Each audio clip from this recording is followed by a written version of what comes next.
Welcome to Trending in Education. Mike Palmer here. Very pleased to be joined by Ray Belli, the host of Words for Granted, a really interesting podcast about etymology and why words are important and don't take them for granted.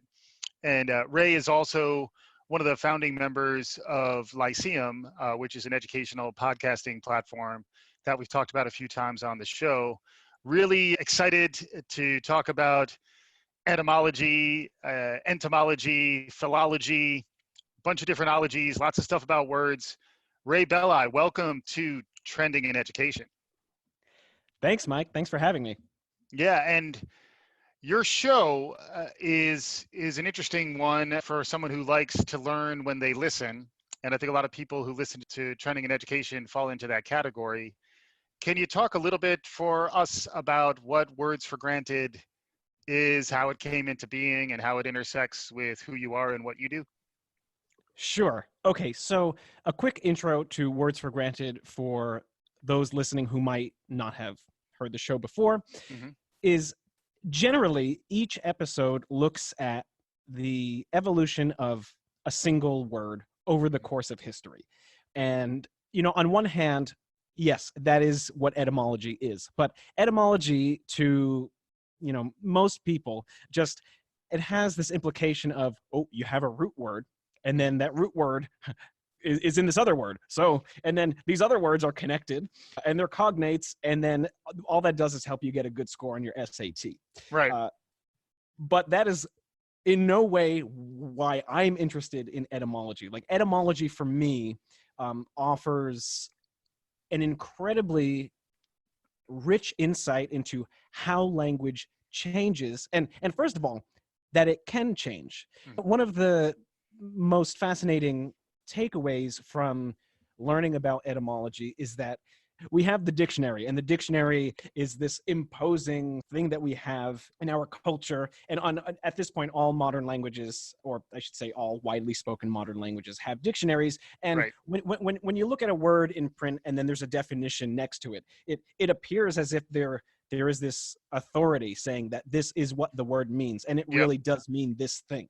Yeah. But the reality is definitions don't fall out of the sky. They're not like divinely ordained. Meanings evolve through usage. Language is the byproduct of people interacting, having certain cultural values, having certain experiences. Certain words fall out of usage that way. Certain words evolve and change. And the whole thing is a really organic process.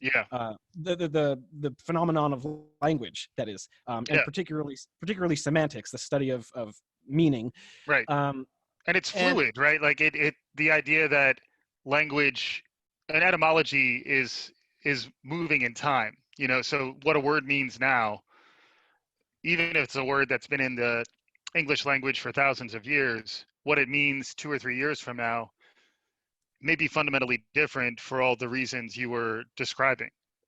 That's right. And the way that words change varies. There are certain trends that you can talk about. I would say the biggest one that I look at on my show is sort of misunderstanding. I'm interested in how we get things wrong, and that usually comes from translations from one thing into another language. Right.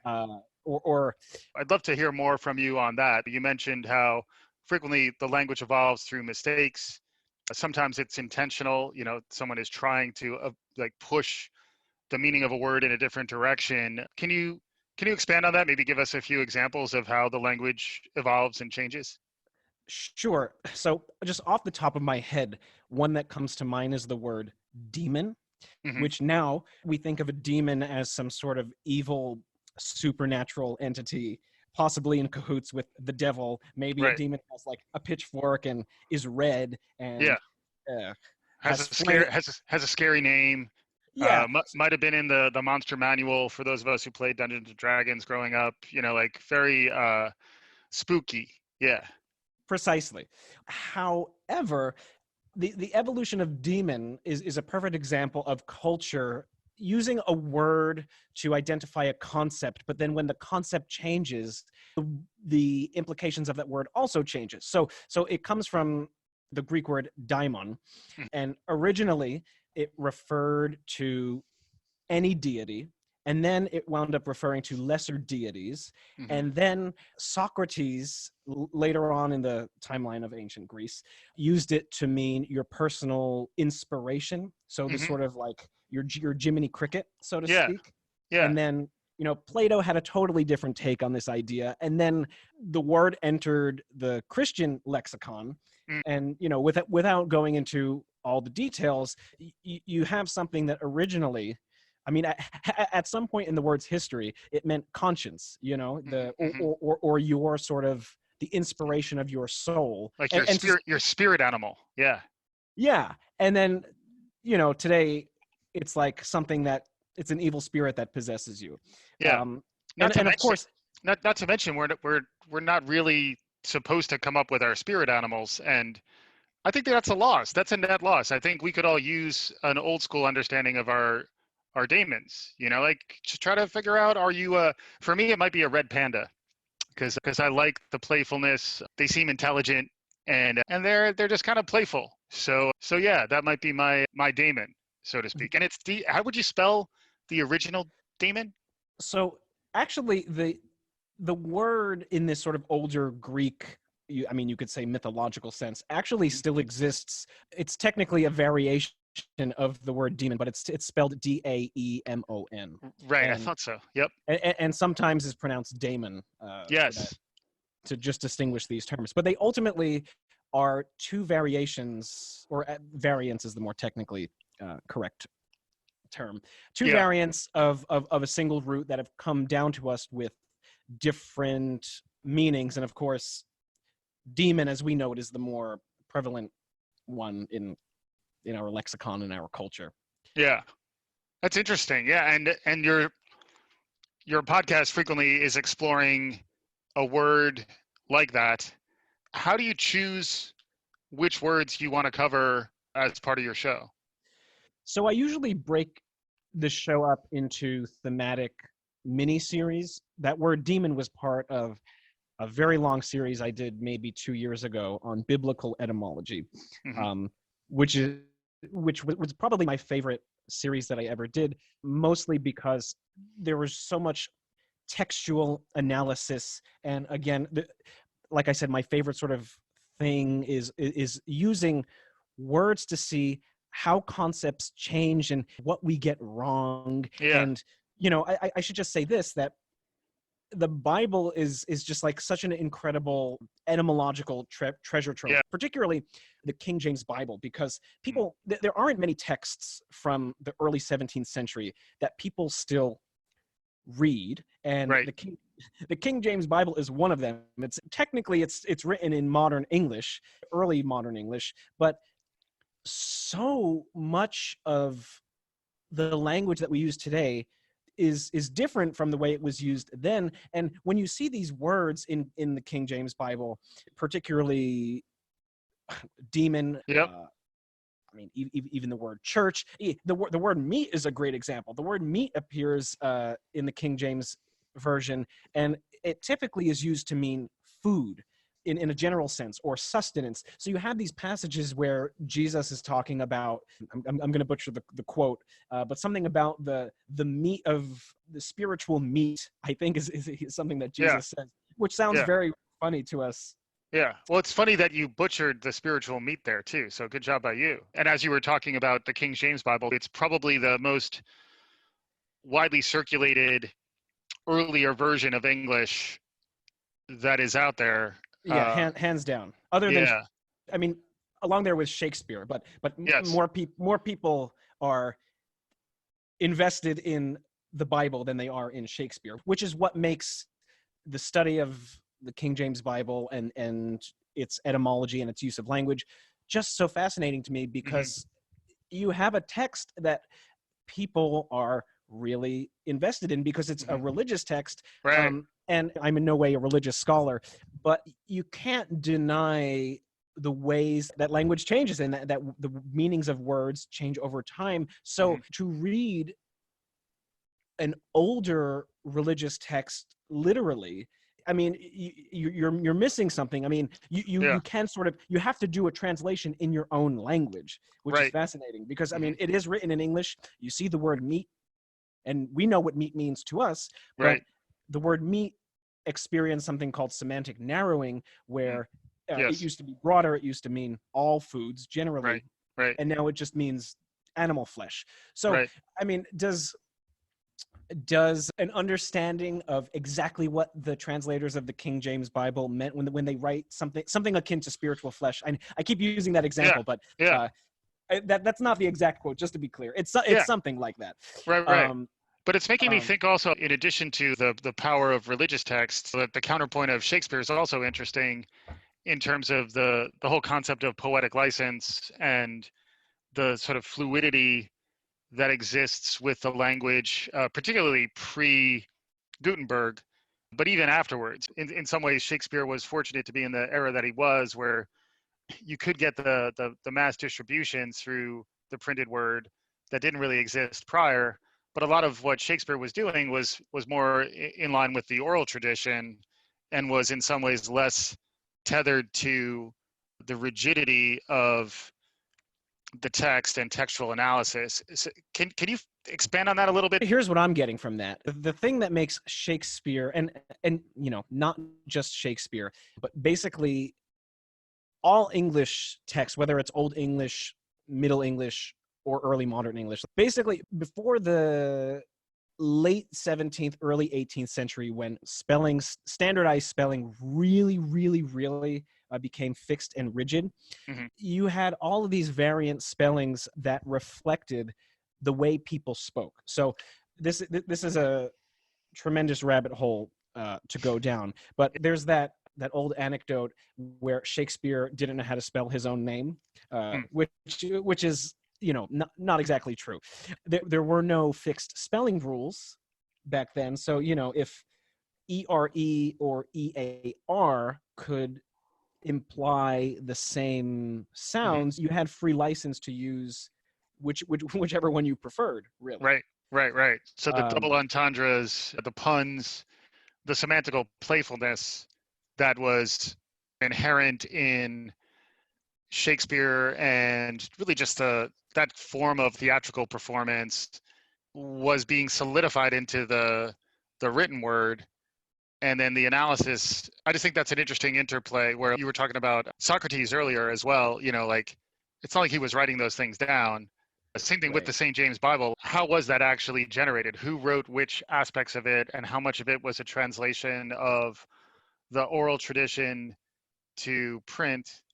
And then just another dimension that maybe we could talk about too is how, in some ways, podcasting and the advent of audio nowadays is almost like the next phase of an evolution towards more of an oral tradition.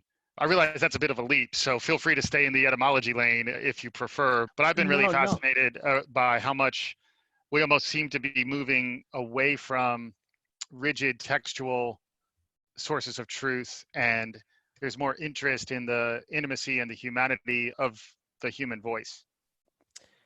Just from a personal standpoint, I grew up loving books, devouring books, and always having that feeling. And especially as I, got into college and then got older, you have more responsibilities, more things to do. You just can't possibly read as much as you used to. So when I discovered podcasting, say back in probably 2012 or Mm-hmm. so, I basically I shifted completely to being an audio learner simply because I was able to do other things while getting the information Mm-hmm. that I wanted to learn. And I'm not saying that books are bad or books are a thing of the past. I also still love to read and really treasure those moments that I do actually sit down with a book. It's actually one of my greatest pleasures because I Mm-hmm. do it so infrequently now. But the added dimension of, like you said, the intimacy of a host speaking to you in your headphones while Mm-hmm. you're doing the sort of mundane things that are part of every day. Mm-hmm. you start to develop this long distance relationship with a stranger that you never even met. Yeah. It's almost as if they become your daemon, you know? Yeah, You sure. know? And so this is something that listeners of my podcast certainly don't know. So I mentioned before we started recording formally, I lead this double life of like a podcaster and podcast education guy, Hmm. but I'm also a professional musician. And I, in addition to playing Western music, I also have studied Indian classical music extensively and continue to do so. And the way that that music is taught is in an oral tradition, like Hmm. master to apprentice, sort of lineage learning that, my guru's lineage goes back 400 years, and he was taught by his guru who was taught by Hmm. his guru, and I've been doing that kind of learning for almost a decade now. And Mm. what I can say is the oral tradition, there's something incredibly intimate about that way of learning. And in terms of learning music, I can't imagine learning music in the formal, like, sort of Western classroom, having gone through this experience with a particular teacher and a particular lineage, Hmm. and the sort of the bond that creates. And what I'm getting at is podcasts have a similar effect, Hmm. because you're in the case of like single host podcasts like my own, you have a regular ongoing learning relationship with someone who is teaching you orally. Hmm. I'm not testing them. I really am just passing on information. And the diehard listeners that want to have conversations with me they write me Yeah. emails, and we have that back and forth. And so all of this is to just say that the podcasting medium, particularly educational podcasts, are really a special form of learning that we haven't really seen anything quite like that in history, as far as I know, in terms of the dissemination. Because, like I just said, oral tradition, oral learning is ancient, but before podcasts, before we had microphones, before we were able to share things through RSS feeds, you were limited to whatever teacher was in town, or Yeah. whatever sort of school or monastery, whatever it is. Right. um, And then yeah, print conversely, the mass distribution of the printed word was something that was available much sooner in our history. And that disparity, in some ways, the oral tradition is catching up. And then interestingly, because I do want to get your take as we get closer to wrapping on what other trends are out there in the world that are capturing your imagination. One of the ones that's really interesting to me, and I talked to you a bit about it in the setup, is how increasingly audio is being used to generate text and vice versa, so that there is some interoperability between the formats, so that you can use the spoken word to generate textual content and vice versa. We are at an interesting stage in that evolution where you could begin a text by reading it with your eyes, pick up a couple of chapters that you listen to, and then when you have the affordance of your eyes, pick up again and have that be a more seamless experience than it is right now. We are getting to a new phase where the interchangeability and interoperability of speech and textual word language is kind of unprecedented. So I'd love to get your perspective on that. And then as we get closer to closing, if there are any trends that are out there that are capturing your attention beyond what we've talked about so far, I always like to give my guests a chance to share those with our listeners. So first, just any parting thoughts on the difference between spoken and textual formats and the influence of technology on all this. And then related but separate question, anything out there in the world happening that is capturing your imagination these days? sure. What you said is actually fascinating to me. So what I think you were saying is that if you have a text that some people, you'll read chapter 1, and then if you have the audiobook, that you can then maybe listen to chapters 2 and 3, and then you go back to chapter 4 and you read it, and that's sort of a seamless, normalized experience Mm-hmm. of engaging with some literary work, which is true. But where my mind went when you said that is that, imagine texts that are composed in such a way that chapter 1 is meant to Mm. be read Mm, chapter 2 is meant to be listened to, and then like interesting. 3 and that's what I thought you were saying, and then I Yeah. realized no, that was my projection. But wouldn't Just to be that be cool? I like the idea of the intentionality around the evolution of the genre, which is happening, I think, around audiobooks. Maybe this is related to a trend you're talking about where there's more intentionality around being a little more scripted and theatrical with sound design and other sort of dramatic elements, narrative elements. I do like the idea of almost mixing modalities intentionally to sort of convey a different experience. That is also interesting. I know we're coming close to time, so this is fantastic. I'd love to get you back because clearly we could go at length. And folks who want to listen We to could your go for show, days. Yeah, yeah, it's Words for Granted, right? that's right. Words for granted.